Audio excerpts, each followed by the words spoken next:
Wah, lagi nyari ide nih buat konten motomobil retro berikutnya. Tapi pengennya sih mobil yang wow banget gitu loh. Yang eksotis. Kalau eksotis berarti mobil Itali. Mobil Itali identik dengan, ya kalau nggak Ferrari, Lamborghini. Ferrari kali ya. Ferrari kayaknya asik buat yang motomobil retro. Tentunya yang tahun-tahun lama. Saya suka tuh 250 GTO, tapi mobil tahun 60-an itu nggak mungkin sih ada di sini. Atau tuh kalau ada, kayaknya ownernya belum tentu bisa minjemin. Karena itu mobil rare banget. Hanya ada 36 unit di seluruh dunia. Ya salah satu Ferrari yang paling langka di dunia selama ini. Selain 250 GTO apa yang saya suka ya? F40 kali ya. F40 juga keren tuh. Itu supercar ya. Itu supercar diciptakan di saat Ferrari ulang tahun ke-40 tahun. Mesinnya turbocharger, nggak cuma turbocharger, twin turbo. CC-nya nggak gede, tapi itu luar biasa. Itu mobil kayak mobil balap yang bisa dipakai di jalan raya. Tapi kok rasanya mobil balap semua? Ada nggak ya mobil harian gitu, Ferrari yang harian bisa dipakai bareng-bareng sama teman-teman atau keluarga? Oh, yang 4 seater. Kalau 4 seater berarti 365 GTB4. Kita cari unitnya di sini. Siapa tahu ada.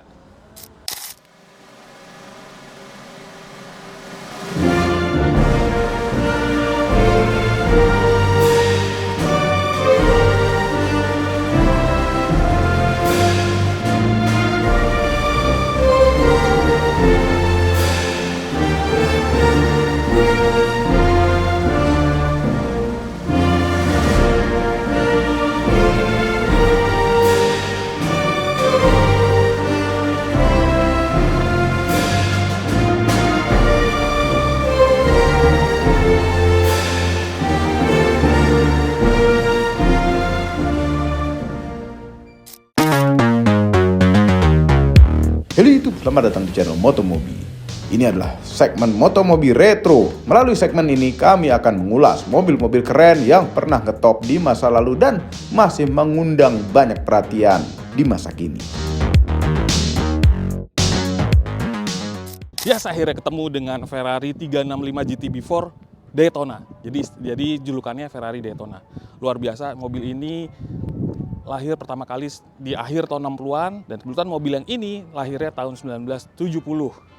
Kok bisa Indonesia sih? Hebat, karena Ferrari punya antusiasnya banyak banget, seluruh dunia banyak banget Ferrari entusias, jadi makanya ini bisa ada di Indonesia. Oke, sejarah sedikit mengenai Ferrari 365 GTB4 ini. Kenapa namanya ada GTB4? GTB itu singkatan dari Gran Turismo Berlinetta. Maksudnya ialah ini mobil Grand Tourer Berlinetta, bentuknya seperti ini. 4-nya itu karena 4 penumpang. Aslinya ini mobil punya 4 tempat duduk. Jadi mobil Grand Touring bisa dipakai jalan jauh bersama 4 orang, bawa barang-barang di bagasi karena ada bagasinya, dengan mesin V12. Iya, ciri khas Ferrari V12. Dan ini merupakan aslinya depannya ini lampunya ada yang versi pakai plexiglass, ada juga yang pop up. Tapi secara basically bentuknya ya ini seperti mobil Grand Tourer untuk 4 penumpang yang bisa dipakai untuk jarak jauh.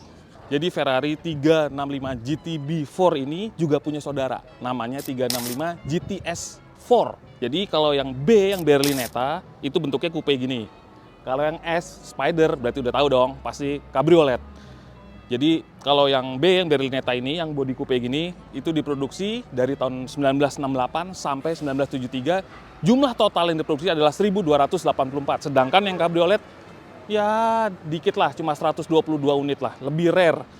Tapi kalau cabriolet nggak bisa dibikin gaya balap gini, nggak enak bentuknya nanti. Ferrari ini punya panjang bodi 4425 mm, 4 meter lebih lah. Wheelbase-nya persis 2,4 meter atau 2400 mm. Nah, velgnya itu menggunakan teknomagnesio. Jadi ini bahannya magnesium, bukan aluminium lagi, jadi lebih ringan lagi. Magnesium, emang udah race prepare. Dan center lock, jadi kuncinya cuma satu aja tengah, ya tipikal mobil balap. Yang di depan ukurannya 9x15 inci, yang belakang 11x15 inci. Keempatnya dibalut dengan ban race buatan Avon. Ini terlihat unik banget lampu depannya. Nah, sebenarnya dari yang tahun awal 1968 sampai tahun 1970, lampunya kayak gini, pakai plexiglass. Lampu bulat-bulat gini, 4 biji, kemudian pakai plexiglass. Tapi karena mobil ini juga dipasarkan di Amerika, regulasi Amerika nggak boleh lampu pakai plexiglass gini. Akhirnya sejak tahun 1971 sampai 73, lampu depannya jadi pop up. Yes, seperti biasa, styling body Ferrari itu biasanya pasti minta tolong sama coach builder Pininfarina.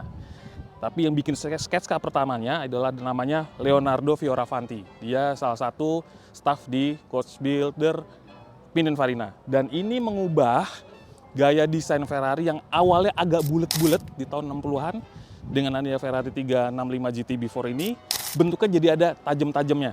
Ujungnya tajam, bagian bokongnya juga ada sudut-sudutnya yang tadi bulat jadi berubah jadi ujung-ujung yang tajam dan tegas. Kita lihat mesinnya. Yes, seperti biasa mobil Itali tahun 60-70-an itu kap mesinnya buka ke depan. Kanan kiri cagaknya. Jadi ini adalah mesin V12 tipe 251 berkapasitas 4.400, 12 silinder bos. Satu lusin silindernya. Businya juga satu lusin. Biasanya kita mobil paling 4 silinder. Ini kayaknya udah lama diem nih. Karburatornya ada 6. Ada 6 karburator, setengah lusin. Wah, ini pasti horsepower-nya gede banget. Apalagi ini udah di-upgrade ya. Jadi kayak mobil balap. Ini filternya kayak gini. Ini mestinya filternya bulat gini. Ini udah dibikin cold air intake. Kemudian udah dry sump juga. Sistem pelumasan mesinnya. Ini moncongnya panjang karena memang harus mengakomodir mesin V12 ini. Horsepower-nya yang dihasilkan ialah 352. Nggak tanggung-tanggung. Itu versi standar loh. Versi standarnya udah 350 lebih. Apalagi kalau udah di-upgrade. Nah, dengan mesin seperti ini, Ferrari Daytona bisa melaju hingga 280 km per jam. Saat itu, ini merupakan Ferrari terkencang di zamannya ya. Lihat interiornya, jujur saja, daripada mempermalukan diri, saya nggak bisa masuk. Bucket seatnya kayak gini, jadi saya nggak mau nyobain duduk. Nanti Eki aja nyobain duduk.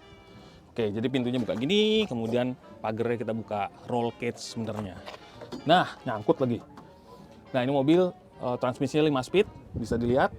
Kemudian dashboard ini masih asli, cuma panel instrumennya dibikin seperti mobil balap. Ini juga toggle switch, sennya jadi ada di situ. Ini cut off start, tinggal pencet-pencet aja.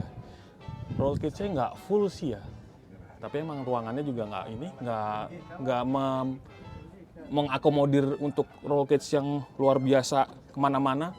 Aslinya saya tadi bilang kan 4 penumpang, karena ini dibikin seperti mobil balap, jadi joknya 2 aja, belakang ditutup. Mungkin di belakang situ ada bagasi yang diisi sekarang sama tangki bensin yang race homologation, yang kotak gitu aja. Lantainya nggak ada karpet-karpet, jadi karena mobil balap tidak ada fitur kenyamanan sama sekali. Ya, nanti Eki nyobain duduk ya. Saya? Iya dong, saya nggak muat daripada rusak jok rekaronya. Iya kan, malah ntar ikut lelang lagi. Cobain lah Ki, cobain duduk Ki. Aduh. Nah kan, bener kan? Eki muat, saya nggak muat. Pas banget loh Paman. Lah iya mah pas banget. Pas banget. Udah fix ya, nggak bisa maju lagi? Nggak bisa, makanya mungkin orangnya tinggi kali ya pembalapnya ya. Tapi badannya juga slim, Iya. nggak gembrot kayak saya. Posisi duduk, bisa ngeliat apa Ki ke depan? Nggak bisa lihat apa-apa. Kalau tingginya saya nggak bisa lihat apa-apa. Eki cuma bisa lihat ujung atas tir. Saya setir doang. Tapi kalau lagi di sirkuit sih, kan nggak perlu nempel-nempel. Iya sih. Terus ada apa? Jendelanya Paman. Nah, ini kok kayak taplak? Jendelanya. Taplak itu. Tahap. Nyangkut ini mana ini? Ini harus ini. Ya itu ada cantelannya. Orang modern bilangnya ini sunset kan. Oh iya. Tapi ini net, safety net. Agar tidak kena kok dari pantulan lawan. Cuman kursi balap zaman dulu itu belum sampai yang ada di sini ya Paman ya? Oh ya, nggak ada apa, masih sampai pundak aja, Sampai nggak pundak aja. bukan leher. Jadi kalau mau balapan pakai ini harus pakai Hans, yang leher, yang pelindung Oh, iya, leher. betul. Cuman tahun 90 emang udah ada Hans ya? Belum. Belum. Makanya joknya kayak gini aja, bucket kayak gini aja. Ini karena balapannya yang historical ya sesuai zamannya aja. Terus 5 speed, koplingnya berat nggak Ki? Wah. Bener kan? Untung Eki yang duduk. Kayak nginjek batu ya? Kayak nginjek batu. Batu, geser beton. Sekeras. Ya udah, nggak usah dicoba daripada kaki. Ya, oke. Kaki Jadi, saya yang patah. nah ya udah. Persneling bisa pindah-pindahin nggak? Oh, netral sih ini ya. Kanan kiri? Keras paman. Aduh. Bawah bisa. masuk Itu satu. G1. Oh, ini R, depan. Ya itu dogleg, dia dogleg. Nah transmisinya itu dogleg 5 speed. Iya. Nah, Tarik ke atas. nah oke. Berarti koplingnya aja yang sadis ya. Mau. Ini cut off. Itu sen. Yang atas sen. Atas sen. Itu ya toggle switch buat macem-macem. Yang wiper fan. Oke, sip. Ya udah Ki, betah di dalam. Enggak sih. Keluar aja juga susah. Tuh, keluar aja susah. Ah. Tuh. Oke, jadi ceritanya mobil ini di antara tahun 1985 sampai 1988 mendapat konversi dari versi standar menjadi versi seperti mobil balap. Jadi speknya disesuaikan dengan Ferrari Daytona Competizione. Bagian mechanical semua di handle oleh seseorang mekanik tim balap. Dia mantan mekanik tim balapnya Auto Delta. Kemudian dia spesialis di Ferrari dan mobil eksotis lainnya. Mesin dia oprek, piston diganti, camshaft diganti, transmisinya juga diperkuat segala macam, sampai termasuk dia ganti final gear di gardannya. Orang tersebut adalah namanya Bruno Bori. Dia bekerja di Modena Sports Car di Los Angeles, California. Si Bruno Bori itu handle semua mechanical, sedangkan bodinya dimodifikasi oleh Mike McCluskey. Ya, namanya emang cukup familiar karena Mike McCluskey adalah salah satu orang terdekatnya Carroll Shelby. Dia yang handle bodinya dari tadinya mobil standar menjadi mobil yang speknya seperti mobil balap. Fender fin, kemudian spakbornya dilebarin, lingkarnya depan belakang. Ini ada saluran udara masuk ke fender well. Kemudian ini tangki bensinnya model udah race ya, ini quick flip gini. Kemudian ada spoiler belakang. Nah, ini menjadi salah satu ciri khasnya Mike McCluskey karena dia yang menghandle body dari Shelby Cobra Daytona Coupe. Jadi mobil itu juga ada kayak detailnya. Semua body dihandle oleh Mike McCluskey, semua mechanical di Bruno Bori. Oke, setelah itu mobil udah jadi, ownernya mungkin sering bawa ke event-event otomotif. Salah satunya ialah ke Monterey Historic di tahun 2004. Jadi dia partisipat di sana, dia ikut di sana, di display, tapi nggak pernah ikut balap. Jadi mobil ini sebenarnya tidak pernah ikut balapan. Oke, jadi Ferrari 365 GT4 ini sedang dalam proses open house, mau dilelang. Gimana mekanisme lelangnya? Kita ngobrol sama salah satu penyelenggaranya. Mas, monggo. Oke, boleh silakan Mas. Bang. Mas, boleh cerita dikit nggak Mas, ini mobil ini, terus gimana proses kalau mau ikut lelang seperti apa Mas? Nanti kalau mau ke lelang silahkan buka di Lelangku ID. Oke. Lelangku ID, pilih KPKNL Jakarta 2. Oke. Karena Jakarta Utara kan masuk wilayah Jakarta 2. Oke. Nanti pilih lot yang diikuti, klik aja ikut lelang. Oh gitu. Nah, tapi sebelum punya akun Lelangku ID silahkan daftar dulu. Oh jadi daftar dulu. Daftar, kemudian ngupload KTP, data semua. sama nomor rekening untuk pengembalian jaminan. Oh, oke, buat jaminannya ya. Oke. Jaminan. Kemudian tinggal pilih lot mana yang diikuti. Mobil ini ada di lot mana, tinggal klik aja. Tinggal klik. Open house-nya dari tanggal 24 sampai 26. 26. Kemudian lelangnya prosesnya hari apa Mas? Sekarang pun bisa. Sampai store jaminan sekarang, langsung ngebit pun bisa. Ngebit langsung bisa. Ditutupnya tanggal 30 jam. Tanggal 30 jam 1 kalau nggak salah ya. Hari Senin berarti ya? Hari Senin. Oke, berarti hari Senin Iya. semua close. Iya, Semua, jam 2. Oke, berarti semua penawaran atau biddingnya tertutup ya? Tertutup, ya. Jadi ntar pas di close, kemudian angkanya langsung Tapi yang menang ini kelihatan nggak Mas? Ini sistemnya kan open bidding. Oke. Jadi sampean ikut nanti penawaran Kelihatan tertinggi ya? kelihatan. Iya. Oke. Tapi yang bisa ngelihat itu peserta saja. Oke. Kita nggak bisa, bea cukai pun nggak bea bisa, cukai nggak bisa ya? orang-orang semua nggak bisa kecuali peserta. Oke, berarti jadi kelihatan tuh pas hari udah mau closing pasti ada perang Iya, biddingnya pasti perang rame tuh bidding, Mas. iya. Oke. Penawaran tertinggi berapa begitu, tapi nggak ada namanya ya, Nggak ada hanya nama, kode-kode saja. kode aja, kode usernya ya. Iya, antar Oh, peserta nggak tahu. nggak tahu ya namanya siapa-siapa siapa, ya, namanya siapa oke. gitu. Oke, berarti selain mobil ini satu lot ada beberapa barang lagi Mas. Ada, Ada tambahan-tambahannya ada. Oh, di oke. sana. Berarti bintang utamanya Ini. bonusannya nanti Bonusnya. tinggal dilihat di katalognya aja ya. Betul, betul. Oke. Prosesnya mudah nggak sih Mas? Biasanya kalau lelang gini yang Mas sudah handle kan udah berkali-kali. Mudah nggak sih Mas ikut lelang tuh? Terus mudah banget bang, kan Oke. online. Mm-mm. Terus pakai lelang Go ID kan websitenya Kemenq. Oke. Jadi dijamin aman, dijamin resmi. Nanti Semuanya dari terbuka. KPKNL juga dapat risalah lelang, Ya. dari Bea Cukai dapat form A. Nah silahkan. Berarti nanti siapapun yang menang ini suratnya sah. Sah. Tapi ya namanya mobil belum diregistrasi, Ya, pasti belum dari- ada STNK BPKB. Belum, atau maksudnya udah ada fondasi untuk mendaftar Iya, untuk ada. ngurus suratnya maksudnya udah sah, tinggal jalanin aja Iya ya. betul. Oke, Nah berarti ini kan masih ada waktu sampai besok ya. Baiknya sebelum ikut lelang datanglah ke Survei Polda dulu atau ya. ke Biro Jasa atau apa, tanya syaratnya apa aja syaratnya, begitu. iya. Kan sebagai ini juga kan faktor jangan asal ngebit nanti menang terus kaget.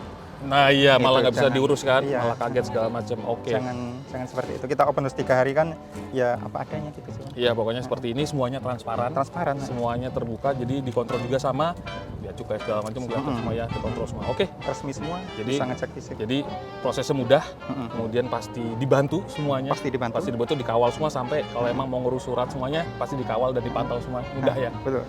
Resmi. Setornya ke kas negara juga. Iya, berarti nggak ada kong kali kong. Nggak ada main-main, nggak ada. Nggak ada main-main, nggak Nggak boleh ada ya, karena sama duitnya sekali. masuk karena uangnya Ke kas masuk ke negara. negara. Statusnya pun barang milik negara. Oh, udah. Berarti mempunyai negara, duitnya masuk negara. Betul. Siapapun yang menang, ya ntar akan sah.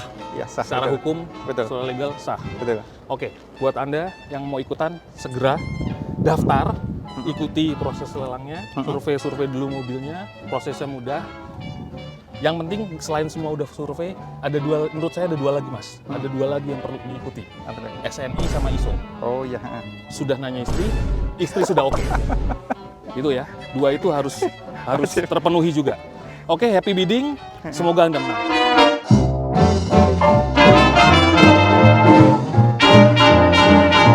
Jangan lupa tekan tombol jempol ke atas dan subscribe channel Motomobi, Omobi, dan Nesmobi apabila belum berikut dengan tombol loncengnya. Share video ini ke seluruh dunia melalui sosial media Anda dan jangan lupa follow sosial media kami semua termasuk Instagram, cek website kami motomobinews.id. Terima kasih telah menonton.